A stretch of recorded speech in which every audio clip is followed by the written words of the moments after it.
Hello, and welcome back once again to Infinite Jefff, the project where I, Jeff, read the book Infinite Jest to you one page at a time, one day at a time. Put it up on YouTube, and we all rejoice. Yay!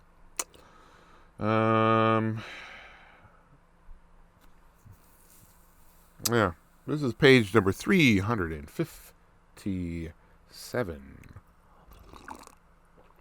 We are waist deep into the rehab stuff, the AA stuff, but I like it. It's interesting, and the verisimilitude, as someone who hasn't gone through rehab or AA, seems on point. I'm buying it anyway. So, seems to be a realistic and nuanced portrayal of the AA, the process of,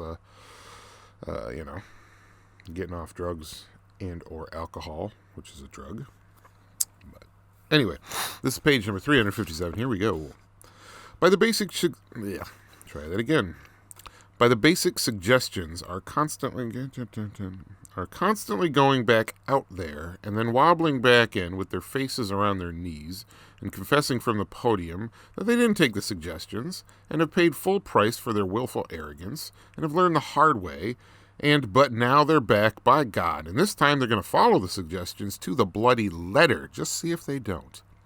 Gately's sponsor, Francis, Ferocious Francis, G, the crocodile that Gately finally got up the juice to ask to be his sponsor, compares the totally optional basic suggestions in Boston AA to, say, for instance, if you're going to jump out of an airplane, they suggest you wear a parachute. But, of course, you do what you want. Then he starts laughing until he's coughing so bad he has to sit down. The bitch of the thing is, you have to want to. If you don't want to, to do as you're told, as it's suggested you do, it means that your own personal will is still in control. And Eugenio Martinez over at Ennet House never tires of pointing out that your personal will is the web your disease sits and spins in, still. The will you call your own ceased to be yours as of who knows how many substance-drenched years ago. It's now shot through with the spidered fibrosis of your disease. His own experience's term for the disease is the spider, footnote 139. You have to starve the spider. You have to surrender your will. This is why most people will come in and hang in only after their own entangled will has just about killed them. You have to want to surrender your will to people who know how to starve the spider. You have to want to take the suggestions, want to abide by the traditions of anonymity, humility, surrender to the group conscience. If you don't obey, nobody will kick you out. They won't have to. You'll end up kicking yourself out if you steer by your own sick will.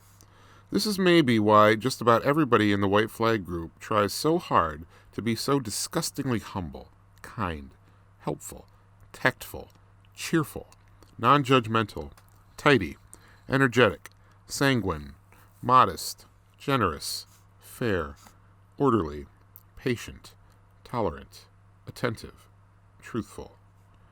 It isn't like the group makes them do it. It's more like that the only people who end up being able to hang for serious time in AA are the ones who willingly try to be these things. This is why, to the cynical newcomer or fresh Ennet House resident, serious AAs look like those weird combinations of Gandhi and Mr. Rogers with tattoos and enlarged livers and no teeth, who used to beat wives and diddle daughters and now rhapsodize about their bowel movements. It's all optional. Do it or die.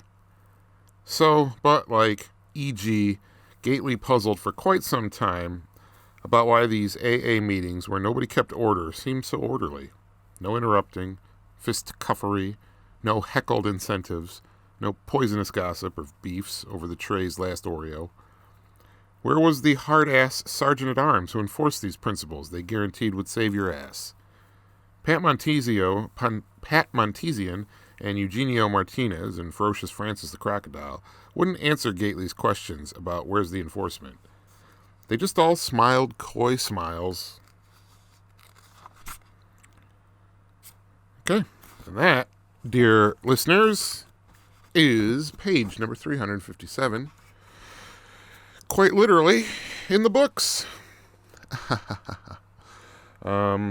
But, yeah. Currently Tuesday, February 9th, 2021. It's 11. Excuse me. Rubbing my eyes. 11:10 in the a.m. I got to go leave for work in about an hour and a half or so. Day 6 of 6, so I'm glad to have a couple days off after this, because it's getting, yeah. You just get to a point where you keep going so many days in a row, and it's like your will to, it saps your will, and you just dread every moment of it. At least I do. I mean, I take no joy in work. So, but, yeah, played a little, Metroid Zero Mission, which was released for the Game Boy Advance, of course, as we all know, in 2004, and being a remake of the original Metroid, which was released in 86 for the NES. I actually have the original Metroid. It's the re-released in the yellow box, not the original gray box, but I have that in box complete. Actually bought it new in 1998. I was in Washington, D.C. on a school field trip, and we were at the Pentagon Mall, which I'm not sure exists anymore. I don't think it was the mall of the Pentagon. I think it was just called Pentagon City, something like that. But there are restaurants and retail places in the Pentagon itself, but this, I think, was a separate mall. I have no idea if it exists anymore. It had multiple stories, had a movie theater. We saw The Wedding Singer there. Drew Barrymore, Adam Sandler. But I was at an EB or a GameStop or something there, and they had copies of Metroid brand new for like $4 or something, super hyper cheap. And this is in '98. This is kind of before everything was super collectible. For something that, was $4 in 1998, that goes for, in that condition. If it were new, you're looking at least a $100 game now. So, I mean, who could have known? I'm glad I bought one, but makes you wish you bought 20. But who can predict these things? But anyway, so Metroid Zero Mission is a remake of the original Metroid, which lowers the difficulty substantially, because the original one's very hard and very confusing, and it just kind of streamlines the game and brings it more into the modern conventions of the time. It's weird to think of. Let's see. 86 to 04, that was 18 years. So, yeah, we're going on just about 18 years since Zero Mission came out. So that's funny. But fun game. Don't actually own the cartridge for that one. Playing it on an emulator. So, don't know why I'm going into such detail. But that was, so played that. Because I was reading an article about the Metroid series. And I kind of want to play Other M, which is for the Wii. But everybody hates it. And when I tried to play it, I did not really like it. But I'd like to try to get through it. Just to say I did. Because it does present an interesting wrinkle in the Metroid series. But, yeah. So did that. Played a little, ate some breakfast. Then recorded a Jefff Wake. Edited for the Jefff. I get to go to work soon. Like I said, day 6 of 6. And I am just ready for a little break, which I will get tomorrow. So that'll be nice. I don't know what I'm going to do. There are things I'd like to do in terms of like cleaning or rearranging, but you never feel like doing them. You always want to do them when you're there at work and you can't do them, and you'd rather be doing anything else. And you're like, man, I'd much rather be at home doing all those organizational projects or whatever that I always say I'm going to do. But then when you get home, you smoke a bowl, and you're like, I don't feel like doing anything. Especially after work, but a little easier on the days off. Because it's not like you worked a full day and then, you're trying to be productive. That rarely works out. So, yep. Coming up on a year of all this COVID shit. It'll be early March, because I remember the last normal thing I can really remember is March 2nd, going to see the band Destroyer with my friends Griffin and Julia and Eric in Detroit in a place called Deluxe Flux, which was actually a cool little club. Had a decent, pretty good sound, decent sight lines, cool aesthetic, kind of black light, neon in there. Got some cool pictures of it, but Destroyer sounded great. But we had eaten at a place called Moots, pizza place, beforehand, which was right next door. That was really good.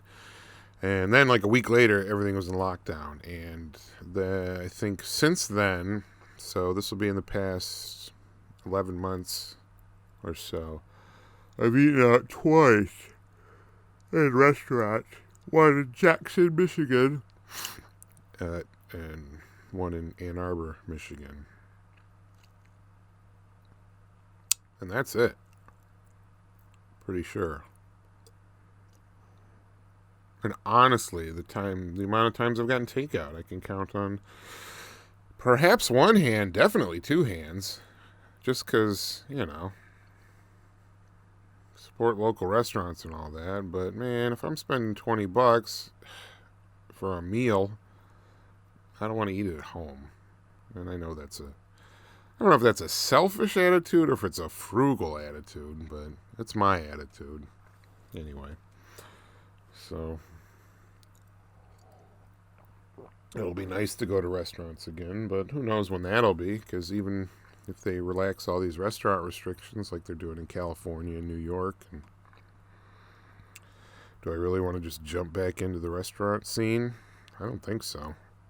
Especially because the people that I know that I would go to restaurants with aren't going to want to go. Like, the people that are chomping at the fucking bit to get back to restaurants right now are not people that I'm like, hang out with and go to restaurants with. You know what I mean? It's going to be a long time before we eat at restaurants again.